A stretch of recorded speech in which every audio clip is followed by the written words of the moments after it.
very pleased to chat with you because I first came to know about you when you released the report called Questionable Counting on the casualty numbers. I don't know if it said anything about starvation because it's been a while since I read it, but I did read it. And I was very pleased that someone spent quite a long time compiling the data, sifting through it by hand, your accounting of how you had to take these data sets and literally count them because they would change all the time. And it was just crazy. But you came up with a really impressive report. You got a lot of coverage on it.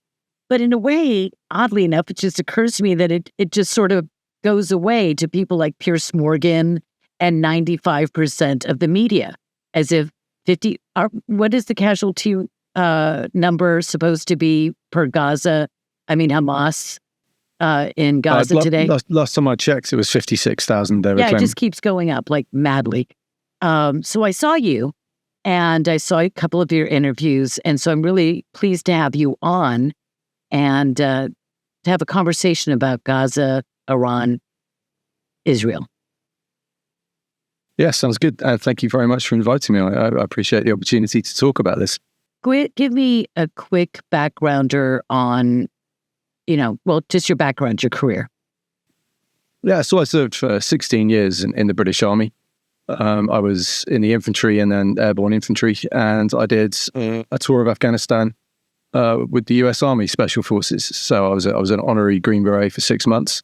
I did 3 tours of Afghanistan in total, tours in Bosnia, Northern Ireland, the Middle East.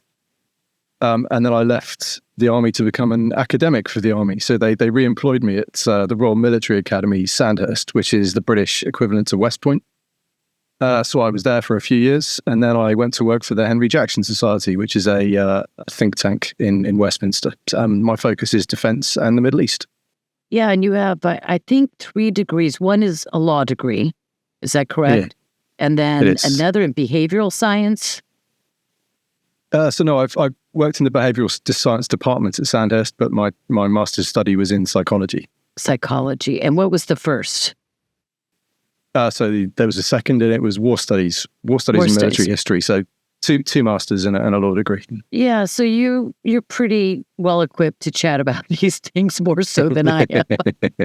But I think a lot of this stuff sometimes is really about common sense. You don't have to be on the ground. You don't have to have been someone in the military or a legal scholar to look at certain things and apply common sense to them. And I find that this is the most extraordinary war that I've ever witnessed in my entire life. There's nothing like it. Do you agree with that? I think there are 2 wars. I think there are 2 wars happening. There's the war that's actually happening in Gaza, where the IDF is destroying Hamas on a weekly and daily basis. And then there's this crazy information war in the West that bears almost no resemblance to what's actually happening on the ground in Gaza. And, the overlap of that Venn diagram, we can say is, yes, there's lots of destruction. And yes, lots of civilians have died. But that's what happens in war, especially in urban war, and especially in an urban war where the defender has deliberately set up a strategy to sacrifice its own people to get PR gains on the international stage. And I think that's what people struggle to get their heads around, because that's so alien to us. Hamas fighters, knowing they're being hunted by Israel, they don't go to defensive positions or they don't try and take cover. They sit and wait with their families for them all to be killed together, because they're then martyrs. And they can use those deaths against Israel. And that's so alien, I think, to Western thinking. Yeah, it is so alien to Western Judeo-Christian or Christian thinking. And, so then you see people like Piers Morgan just beating down Natasha Hausdorff. And she was such a gentlewoman during the entire thing. I was shocked. I don't know what I would have done, but 2 against 1. And it seems to me that he can't even wrap himself around some basic principles and operate from there. If they have stated, Mahmoud Abbas has said, our weapons, our ammunition is our children. our ammunition. Yahya Sinwar said 100,000 wouldn't be too many casualties.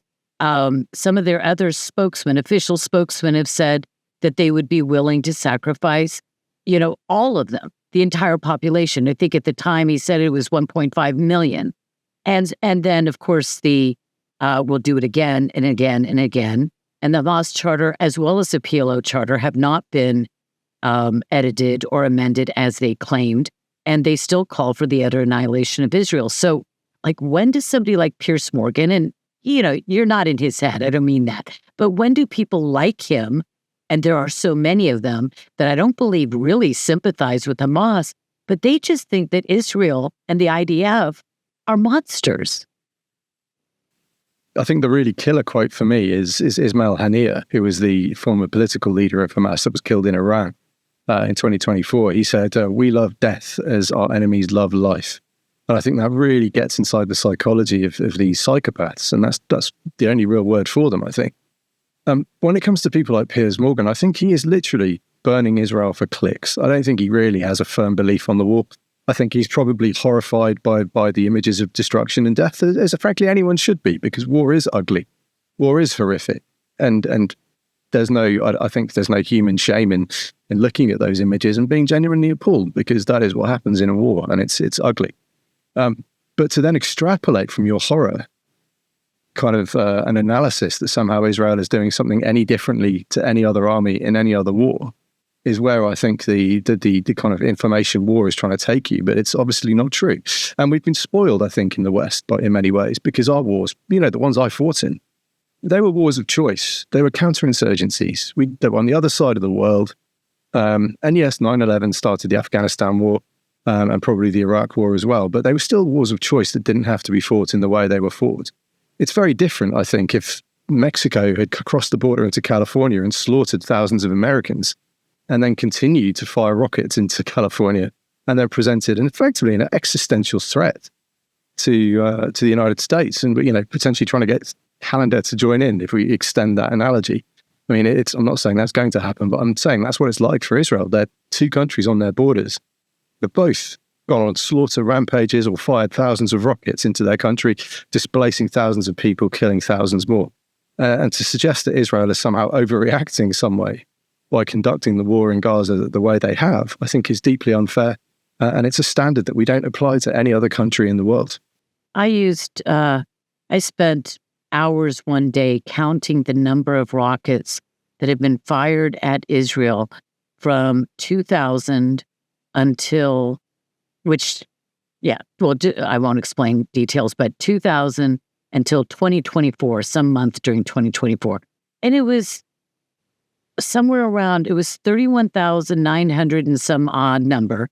So by now it's more, obviously, but so 32,000 rockets hitting, or because they have an anti-Iron Dome, rather, they don't all hit. But the reality is that they've had a 20-year war with Hamas, almost, and they've had a 100-year war with the Palestinianists, if you will, in the Arabs in the Mandate and in the land of Israel. So this is not something that just happened. A lot of the people that came on, Piers Morgan and many others, their big comeback is, this war didn't start October 7th. And I'm thinking, yeah, you're right. It didn't. And if it weren't for the patience, and I know that would abhor some people, the patience and I would say prudence of Israel, I think America would have wiped Gaza off the map and expelled the West Bank Arabs by now, because no one would live like that for 100 years. No, and I've got plenty of friends in Israel, and you can see the strain that it places on everyday Israelis. And look, they don't want to destroy the Palestinians. They don't want to steal their land. They just want to live in peace. And that's not, I don't think, a demand that's particularly unreasonable, quite frankly. And the real issue here, I think you've touched on it, it's Palestinianism is the problem. It's not Palestinians per se. It's the doctrine of Palestinianism. And what this phrase refers to is essentially from the river to the sea. that chant sums it up perfectly, because what they're saying is wipe out the state of Israel and replace it with a new state, one that's never existed before, called Palestine. And whilst that poisonous, toxic ideology lives on, we're never going to see peace in the Middle East. And that's the real key problem here, is that this war goes nowhere until Palestinians accept the existence of the state of Israel. They accept the territory that they've been offered on numerous occasions. You know, they've been offered their own state a number of times, but they've turned it down because of Palestinianism. And until they get past that and accept that this is the new reality, Israel's going nowhere, then we're never going to see peace, unfortunately. And, you know, this war, I think, presents actually an opportunity. That's the kind of the silver lining, you know, all the killing and death in Gaza and around the region. The one silver lining is the fact that it's a new chance for a fresh start. And, you know, hopefully we're seeing that already in the West Bank, with people talking about setting up independent Emirates and joining the Abraham Accords. And if that can turn into a popular movement that is actually effective, then I think perhaps we have a chance at peace going forward. But it's a long way off. It is a long way off, because if you see the average Palestinian being interviewed on the street in the West Bank, virtually 100% of them who have been indoctrinated from the cradle, and the previous generation as well, or more, they say that there can never be peace with the Israelis because that's our land. They don't even know that there is no such state to be restored called Palestine. And because actually, you'll probably think this is funny, but there was an historian, a woman in Judea, Samaria, I don't know what city, and she was teaching that Big Ben, tell me if you've heard this, Big Ben used to be at one of the gates in the old city of Jerusalem, and that it was dismantled by the British, I think during the Mandate, and taken over to London and reconstituted there. That is the way they teach history. Now, it's not all quite that crazy, but most of it is. You know, it's insane. And you know, Charles Barry, who designed the Houses of Parliament, would probably have a word or two to say about that allegation. But how do you? But I guess my little quirky story really is this: the Palestinians say, and they come from every country that's Arab speaking and non-Arab speaking. I did a little research once and found out that during the Mandate, the British mandatory, government there, they were constantly doing censuses, and you know, the British, they're great at that. And there was like 22 foreign languages that the Muslims, Arabic and 21 other foreign languages that the Muslims spoke in, like, regularly in the land of Israel, I call it, but the Mandate Palestine. 22. We're talking about European, Asian, all kinds of Hindi acts. I just counted Hindi once, but every language that was spoken there represented people who had recently migrated for work into Palestine. So there isn't even really a Palestinian culture in the way that you would say there's a French culture or a German culture or a Chinese culture, because they were all migrants for work. Most, not all. I'm sorry, I didn't mean to say that. Obviously, there were some people that had gone back for hundreds and hundreds of years. Well, even the famous keffiyeh isn't originally Palestinian. It comes from the Arab Peninsula. And yet that's their most famous symbol on the world stage. You know, the flag that they wave has never represented a country. And yet they're trying to claim that Palestine is somehow something from history. And of course it is, but not in the form they're talking about. And when it comes to fixing that problem, I think increments is the way to do it. So I don't know if you saw this week, the Emirates, the Arabs who came together to essentially, in Hebron, and in the environs of there. Now there's challenges to the legitimacy of what they've claimed. There's challenges to where it goes going forward. But I think even if you can find a really small enclave in Judea and Samaria where all of a sudden people see the benefits of making peace with Israel and the financial and economic benefits that will come with that, and the trade and the peaceful existence that comes with it. Once you see one small part of, be it either Gaza or be it Judean Samaria, once they start that ball rolling, the first domino goes down. And Just I think like perhaps Trump people will with the then see Abraham that, Accords. I'm sorry, I didn't mean to interrupt, but it's like with the Abraham Accords. If it was continued, I think that the success of it, and don't you think that there's a good feeling that comes from, Morocco and Sudan and UAE, these countries come together and say, yeah, we're going to just sign this deal and move on to a new fresh start. Do you think that might work with Hebron, that others will look at it and say, yeah, fresh start, let's change it all? Yeah, I think it's possible. And I think we're being incredibly optimistic. And I think the one flaw in the original Abraham Accords was actually that it kind of bypassed the issue of Palestine. And I think we can probably make a fairly strong case that without the Abraham Accords, you might not even reach 7th of October. And it was that threat of normalization with Saudi Arabia that inspired Yahya Sinwar. Yeah, but I see a difference. So let me throw this back at you. Because go for it. It's enjoyable to occasionally get somebody that disagrees with me. So, anyway, I think that. Do you remember that Kerry quote where he says he's speaking at probably the World Economic Forum and pontificating and telling the entire world that it is impossible. It will never happen. I remind you, it will never happen that we will get peace in the Middle East or any kind of treaties unless we have a two-state solution.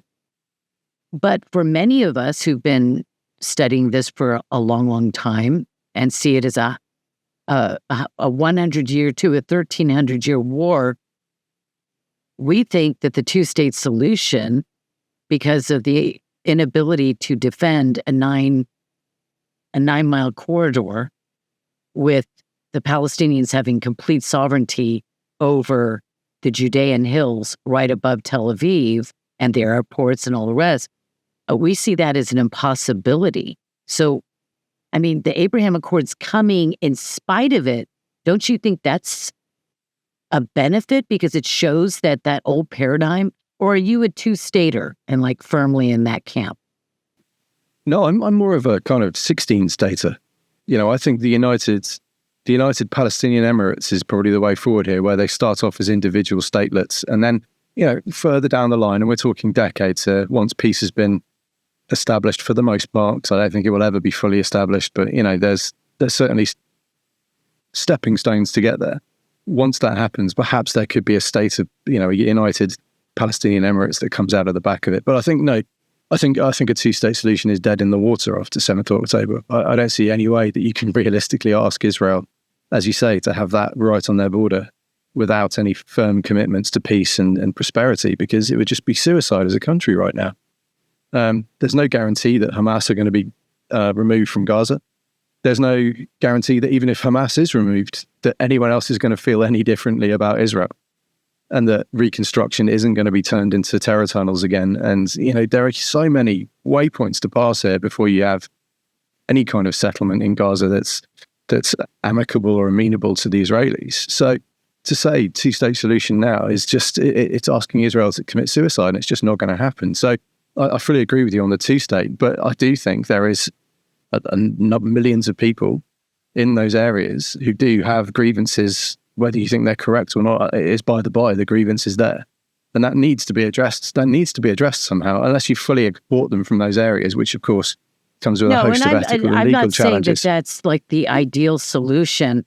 I'm just saying that if we were America on our border, routinely, like imagine the cartels in Mexico, who really do run Mexico, but say they took a more vocal, or say they actually took the presidency and their legislature, and they did what happened to Israel, and got 40,000 people killed and thousands of hostages.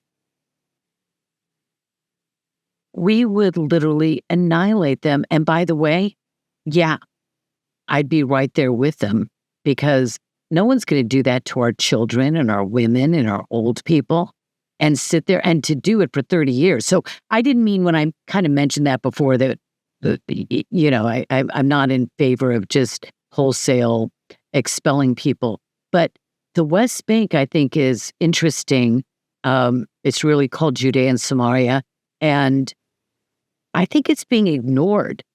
I think that there is a huge threat there, and Israel's probably been doing a good job. But don't you think that that is even a greater threat than Gaza in some ways, because it's right there in the midst of the heart of Israel? Yeah, the Israelis have done an incredible job with the counterinsurgency campaign there throughout the war since 7th of October. And it's been underreported on, actually. There have been huge raids in places like Nablus and Jenin, where they've destroyed huge kind of terrorist encampments. It's also well known that Iran was trying to funnel arms and explosives across the Jordan Valley into West Bank, Judea, Samaria, in order to try and essentially stoke a third intifada whilst the Gaza war and the Lebanon war and everything else was ongoing, to the point where the Israelis actually moved a whole, I think it was a brigade, it might have been a division, but I'd have to check. But they moved huge numbers of troops across to the east of Israel to make sure that kind of arms supply was interdicted. And the really worrying thing about that area for me is how Hamas has gone up to 70% approval rating in the polls.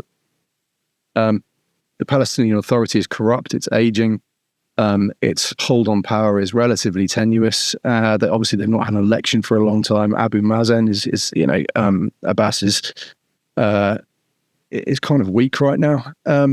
And if you have 70% approval ratings and there's anything approaching an election, then it gets incredibly dangerous for Israel straight off the bat. So there's all sorts of problems that are kind of incubating in that area that haven't been addressed with a permanent solution yet. That's why. Do you know Mordecai Kadar? Have you ever spoken to him or read his stuff? No, I've not come across him.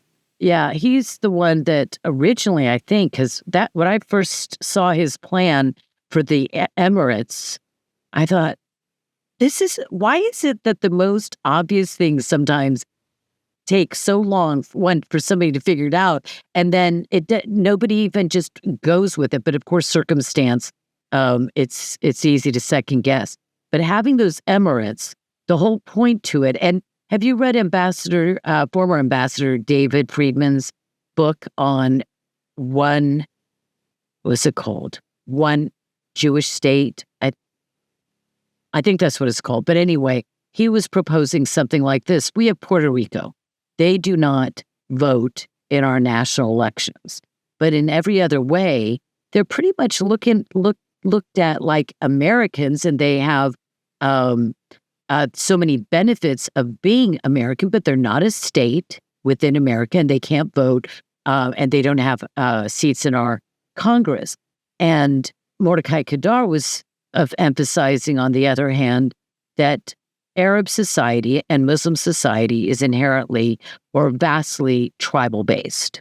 And that's why there's probably 2 or 3 tribes in Hebron.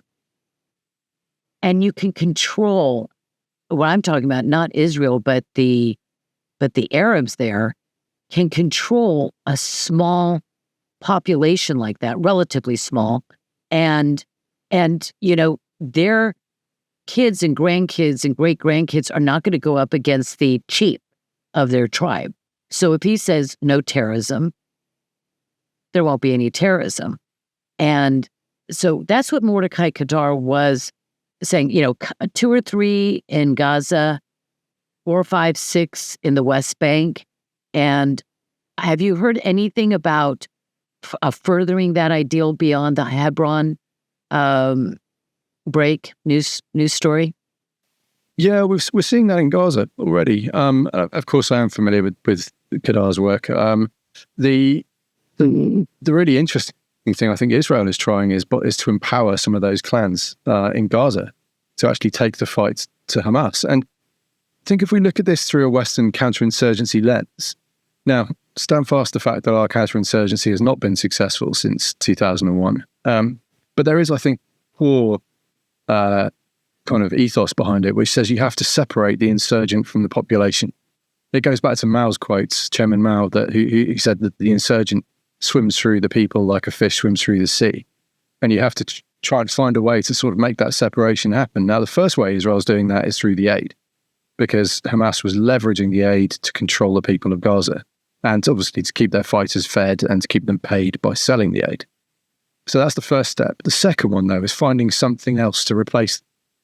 And they've been trying to, certainly in Khan Yunis and Rafah, they've been funding two tribes. Well, they deny they've been funding. They've just mysteriously been empowered out of nowhere.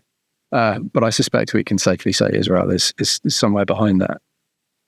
Now, is that going to work? I mean, we don't know. They tried similar in January 2024 that led to everyone involved getting beheaded by Hamas. But now it's a very different situation because Israel controls 65% of the place, if not more. And with that Israeli control, there is now a sort of space for those other tribes to operate in without perhaps such a sudden and immediate threat from Hamas. So I think that they're trying that theory there. And obviously if it works in Hebron, if it works in the south of Gaza, then, baby steps. It's not going to be a concrete solution right now. It's not going to be all over by 2026. But there's a chance by 2046, we might have some sort of progress that looks as if it's getting there. When I think about Piers Morgan and that conversation that he had, I don't even know what you call it, the outrage, the Nathma of television interviews, Balagan. Anyway, I'll use my Hebrew and Fauda. Anyway, the side that seems to be pro-Hamas, I know that sounds ridiculous to some, but pro-Hamas, or maybe it's more about being anti-Israel. And I know that there are some people that truly are so wedded to this idea. And I affirm I don't want any more forever wars. But at the same time, I do know that Israel, they're famous for the 6-day war. They're not exactly in for a 100-year war. They want wars to be over, and they want to win, though. Anyway, these people that represent the other side against everyone who comes on speaking for Israel, they salt and no, it's more like a jackhammer of accusations, and then the person is overwhelmed. They never have the way, the ability or the time to answer, and then they're disdained, rolling of the eyes and attacking the person's character. And the thing is, we know that Natasha Hausdorff was just being honest and telling the truth. And I want to go over a few of these ideas, firstly, but just kind of quickly, because this is really out there anyway. Your report on war casualties, didn't it find that there are grown men being counted as children and even infants, and that boys are being counted as girls, and that, of course, the numbers are being inflated? Just give me an overview of some of the more striking discrepancies. Yeah, all of those things. What we looked at was what we could find through open source. And the study is what, from a scientific perspective, you'd call qualitative, where you're looking for trends, you're looking for themes that emerge that would suggest further research. And I think what we found suggested that the numbers weren't particularly reliable. Now, the first thing we looked at was just comparing the names between lists was a real challenge. And Hamas deliberately make that hard. So they reset the lists by age. So they're trying to, forefront the youngest deaths first with each list. They changed the number of columns. They changed the number of kind of things you can look at. So actually even putting two lists side by side together is really tricky. So we found duplications. We found men listed as women listed as men. 18-year-olds lowered to 17-year-olds as a pattern because, of course, under 18 makes them children. In the world's discourse. The really interesting thing we found was we were able to completely debunk the 70% women and children lie that has gone around the world. I think we were the first paper to really do that in detail and work out that actually the vast majority of those in the fighting age range, which is the majority of casualties, between, say, 15 and 45, was 72% male. So far from this idea that actually Israel is just indiscriminately slaughtering women and children, The fact that they're 72% male is really telling, because the pre-war population of Gaza was only 25% adult male. It was 75% women and children by demographic. So it's a really interesting phenomenon there. But we also looked at other stuff that I think got underreported. For example, the reliability of the IDF in previous conflicts is very, very high. They've consistently been there or thereabouts with the number of combatants that they've killed. And of course, these lists contain all of the combatants that have been killed. Hamas doesn't distinguish between non-combatants and combatants. What about people who have... Go on, sorry. Oh, I'm sorry.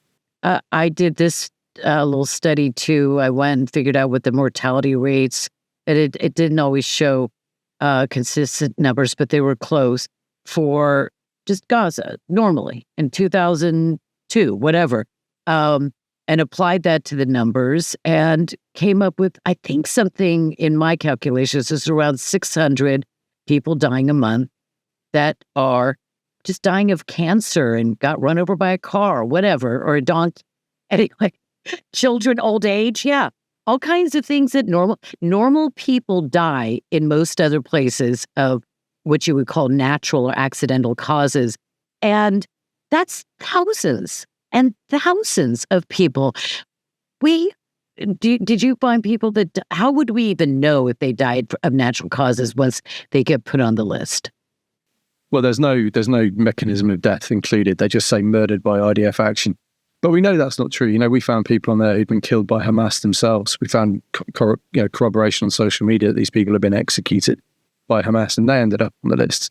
So the thousands of people a year who would have died from natural causes anyway, I suspect we have very strong indications that they're on these death lists as well. Let's just say 500 a month, because I'm just going from memory. It's been a year since I did that. But if it was 500 a month, that's 6,000 a year.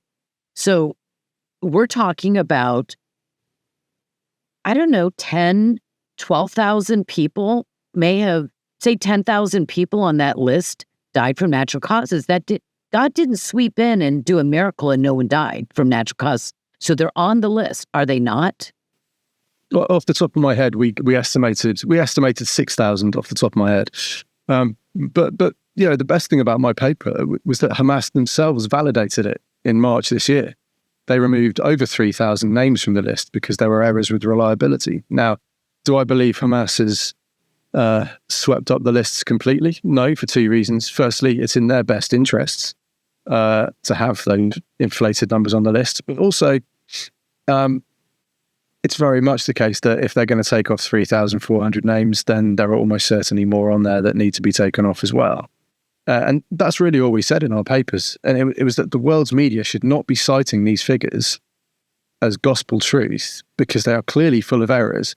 And then this year in March, Hamas agreed with us. And they're clearly making an attempt to deflect the criticism that's out there that, people like me have pointed out. They're trying to regain a veneer of credibility by saying, oh, look, we're making our own errors and we're fixing them ourselves.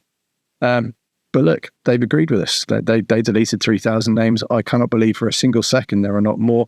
But the best thing is that Hamas validated it. The worst thing is we'll never know the truth because I guarantee after the war, clearly more people are going to be found. I don't think it's in the sort of hundreds and thousands that are predicted. But we're going to have no way of ever knowing the real truth here because they'll get some sort of NGO who's sympathetic to Hamas to come in and mark their homework and say, well done. But unless you've got the bodies to count, it's impossible. And that's why in every other war zone, the civilian death toll is estimated with a kind of margin of error of hundreds of thousands. If you look at how many civilians died in Afghanistan, for example, the estimates on Wikipedia, last time I checked, were between 100,000 and 200,000. That's how broad the potential error is. There's no war zone in the planet where they count civilians on a daily basis to the number. And the reason they do it in Gaza is because they're using it to smash the IDF. And that's why I call it the most unusual war because, the Lebanon war, there was all kinds of problems from 82 and on, that there was less and less support for Israel worldwide. But before that, they would go to war, people would die, and the war would be over, and that was basically it. Today, we're treated to a daily casualty count that no one on earth, the only person that knows this is God. Because even Hamas don't know, I'm sure, how many dead there are exactly, but we know that their numbers are false anyway. So this idea of getting daily death counts, have you seen, I don't know if you've treated yourself to the torture of looking at the videos that come out from Gazans in, from the war zone. I've never asked anybody this before because I think that people don't want to seem insensitive, so I'll give you the opportunity to. I have seen so many orchestrated, produced shorts coming out that it is very clear that they bought dolls, all the children, all the infants. By the way, you never actually see a real, like if you saw an arm that was, well, I'm not saying, never sounds stupid to say that, but in other words, I've seen dolls that were portrayed the same doll over and over again, the hair done a little different, the blood of the wound, the dad's always different. He's standing there calling up to Allah. And do you think people are actually seeing those things and believing them because they're just seeing them and crying, and instead of seeing, well, this guy has appeared in 4 different sweaters in 4 different locations with the same doll, as if the same baby.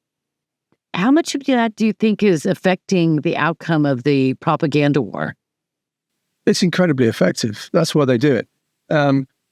My favorite one of those was the airstrike that somehow decapitated a child without leaving the rest, without touching the rest of the body. Yeah, like this miraculous decapitation. And there was a spurt of those, and it was very clearly Hamas mocking Israel for the 40 beheaded babies kind of communications error that happened on 7th of October.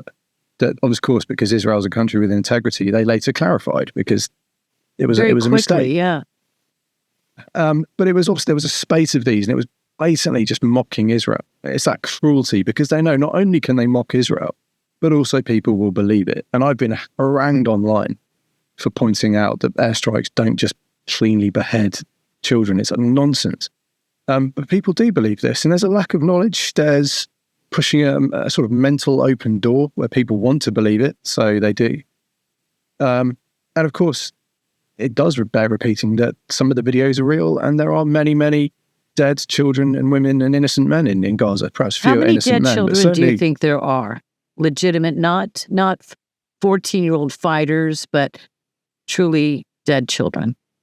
Truly dead children, it will be in the thousands, I'd imagine. I'd imagine it's in the thousands. I'd have to go back and check the most recent list. I haven't looked at them for a while. But yeah, I don't think we can deny that.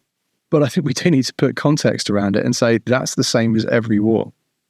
It's absolutely the same as in every war. It's the same as the damage and destruction in Gaza. Raqqa was 80% destroyed. If you look at Caen in 1944 in Normandy after the Normandy invasion, that was leveled. And, thousands of civilians died there as well, but nobody said it was a genocide of French civilians. So, this is, again, kind of unfair standard that's applied to Israel compared to every other conflict on the planet. And that's the really important point here, is that we expect women and children and innocents to die in wars. That's normal in wars. It's terrible. It's awful, but it's not unusual. And I think that's the difference in how this is presented. It's almost impossible not to have innocents killed in a war, and especially... So when you think of a war normally, there's a plane going over some enemy troops. They drop a bomb. The troops are on the ground. They may have a trench or, in a building or behind something, but they drop a bomb and it hits and it kills those men or women. And here we have a subterranean war that's going on. And it's insane for anybody to think that this catastrophic destruction, leveling of Gaza could be anything but just that if they want to win the war. Because how else?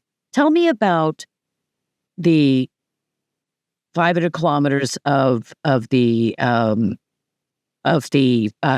subterranean tunnels but also about those shafts that come up and the booby trapping of buildings, because I think that's lost by so many people. If you were going into it, like you have to, does the army have to go in urban warfare into these buildings? And in this situation with the shafts and the tunnels, isn't this essentially a suicide mission, like kamikaze mission for the Israeli young men and women if they don't blow up the buildings, etc.? Well, the first thing I'd point you to is my other report, which is called Hamas's Human Shield Strategy in Gaza. And again, it was released through the Henry Jackson Society, where we went into minute detail about the various ways that Hamas has weaponized the landscape of Gaza in order to maximize civilian casualties. So we started with collecting all those quotes that we mentioned earlier about Hamas leaders saying how they wanted their civilians to die so they could use it as a PR campaign. But to get specifically into the details, we have these obviously hundreds of miles of tunnels, and the Americans using kilometers and the British using miles. But, it's I prefer miles because I really do not understand kilometers. Yeah. I just said kilometers because that's the only thing I knew, the 500. How many miles was that? Please tell me. It's 350, something like that. Okay. It's all right. It's all right. In Britain, we use miles as well. It's all good. But the tunnel system had 57,000 estimated tunnel shafts. Stop. And if people... So let's just focus this, because this, to me, what you just said, the tunnels, 350 miles, 500 kilometers, had how many vertical shafts going to the surface? An estimated 57,000 last time I saw. 57,000. Into all kinds of buildings? Yeah, into homes, into mosques, into universities, into schools, into nurseries, into UNRWA headquarters, into hospitals. Every facet of Gaza was weaponized. And that's why we're seeing the destruction we're seeing. Because obviously, if you damage a major tunnel, every single building along the route of that tunnel is going to be destroyed or damaged severely. On top of that, if we look at what happened between Gaza City and Rafah, so for those who aren't aware, the initial part of this war happened in three phases. Gaza City in the north, Khan Yunis, which is in the center of the Gaza Strip, and then Rafah down in the south. Now, the Israelis were told to basically pause between January and April 2024 because Hamas's kind of PR campaign about potential humanitarian disasters. Rafah. Exactly that. Unfortunately, during that time, a lot of civilians were evacuated, mainly by Hamas, because what they did was then go into the empty houses and booby trap everything. And thanks to the enforced pause that the IDF went through, Hamas had plenty of time to prepare Rafah as an entirely defended, improvised explosive device-ridden booby trap for the IDF as they went through. And the IDF, in the IDF in the north, they were going house to house doing clearances. And Hamas assumed that that's what they would do again in Rafah. And it did cause some significant casualties to start with before the IDF had to change their tactics and not go house to house. So they would send in a drone. If the drone found nothing, they would then send in one of the dogs from the Orket's unit who were underreported on this war, but they've lost 70 dogs in combat in Gaza and saved thousands of lives as a result. So that is one of the true unsung hero units of the Israel Defense Forces. And I went to visit them in Israel and they were incredible. But once they put the dog through, if the dog hasn't found explosive, only then will they put not even a squad, they'll put a fire team in, like 4 soldiers, because that will then minimize the casualties if something does go bang. And in Rafah, if they found a bomb, of course they would level the house because there's 57,000 of these shafts all over the Gaza Strip. You don't have time to call out your explosive ordnance disposal and wait there for an hour while they gently clear the bomb, especially when a lot of the bombs were actually overwatched with cameras where the wires ran into the tunnels. So Hamas could detonate the bomb because they were watching it through those cameras. It was, I think in the West, it's completely underestimated just how advanced Hamas were and just how elaborate their plans were to try and take the fight to the IDF on their home terrain. And this brings up a moral question too, and a moral question as to what a government that is a moral government, as opposed to Hamas, which I think it's important to keep remembering that they're not, I wouldn't call them a terrorist organization. I would say they were a jihadist organization. But I would also say that they are the government. And I do not believe that you separate the military from, the rest of the government. It's just kind of an absurdity. When we look at Nazi Germany, we say Nazi Germany. Well, this is Hamas Gaza.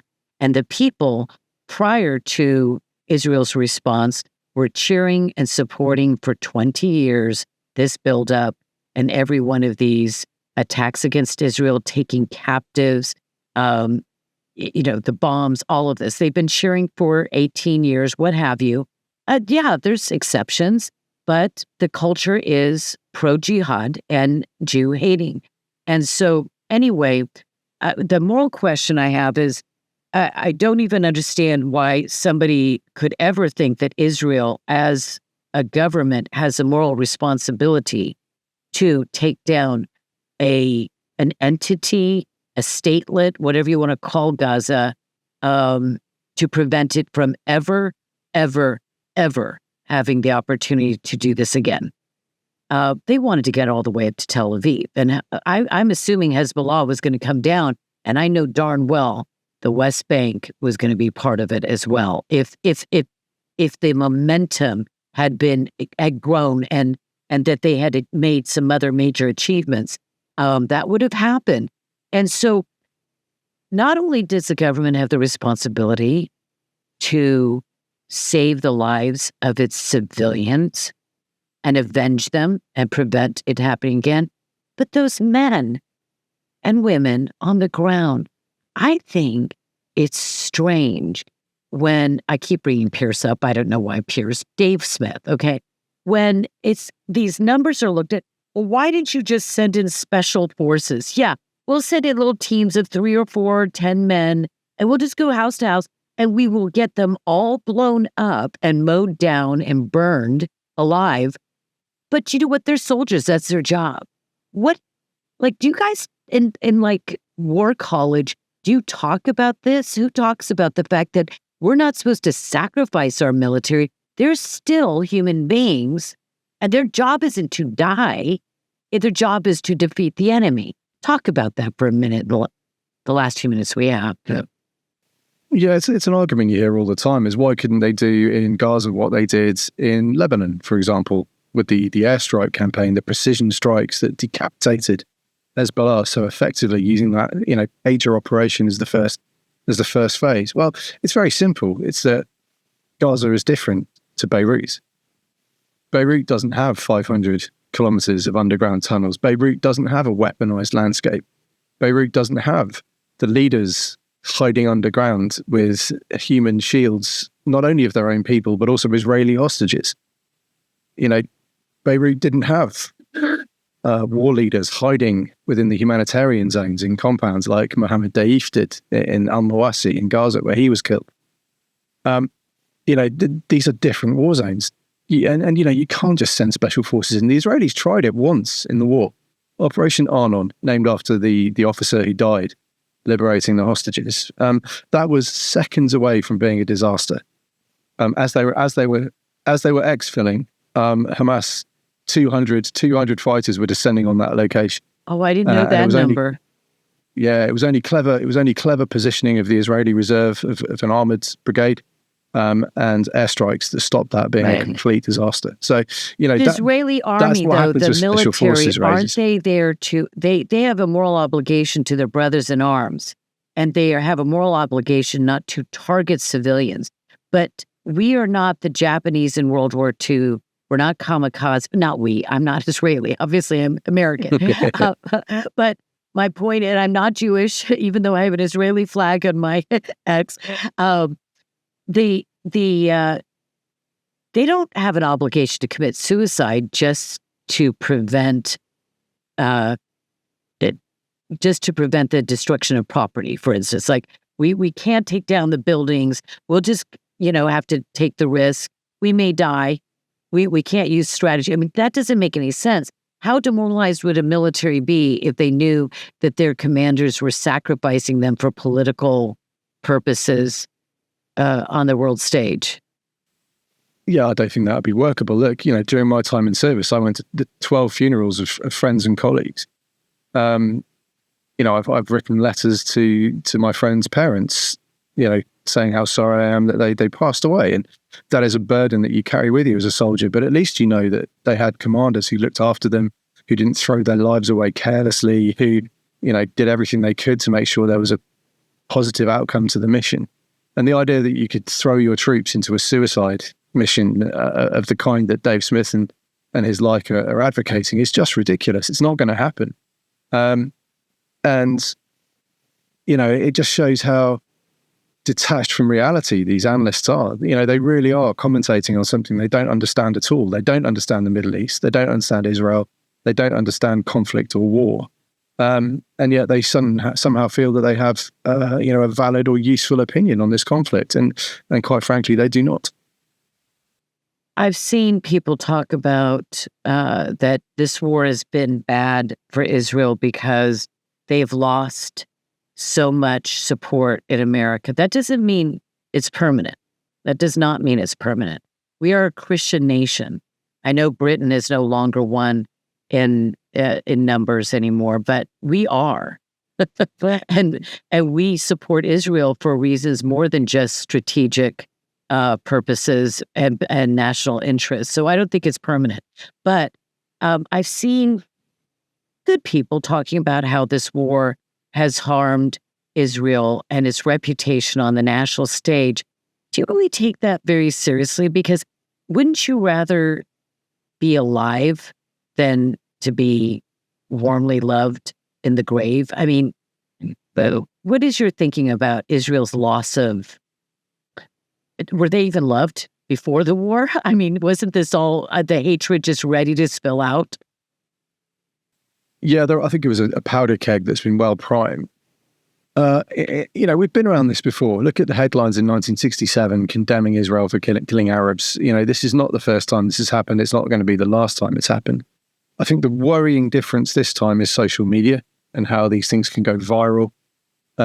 Even down to the attention span it takes to convince someone on social media. If you think about how people use their phones, they're literally just using social media by sort of scrolling away with their mobile phones, and they literally take half a second to process what they're seeing and then move on. And if they've had an emotional reaction in that nanosecond that they've looked at something, then that's going to be very, very hard to kind of turn the oil tanker with.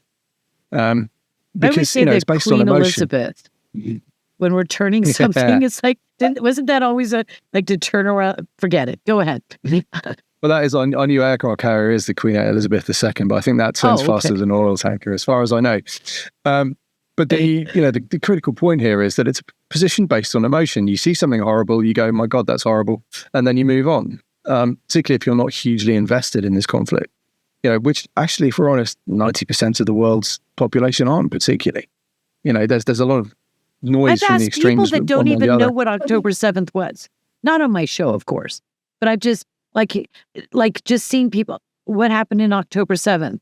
Or is it you not even know that there's a war? So yeah, you're right about that. Yeah, and if people are taking positions based on emotion, you can't reason someone out of that. It's the same as if you're in an argument with your partner and you say, "Calm down, you're being irrational." It doesn't solve the problem, does it? And that's kind of where we are. So it's a difficult one to turn. But also with that short attention span, there'll be something else catching them in the near future once this war's over. So, there won't be permanent lasting damage particularly, but I do think Israel would benefit from, perhaps after the war is over, taking some steps to kind of demonstrate goodwill and good faith. It's a shame they have to. I don't think they should have to, but I think it would be a sensible move to go on a bit of a charm offensive once the war is over. I don't think they really know how to do that because every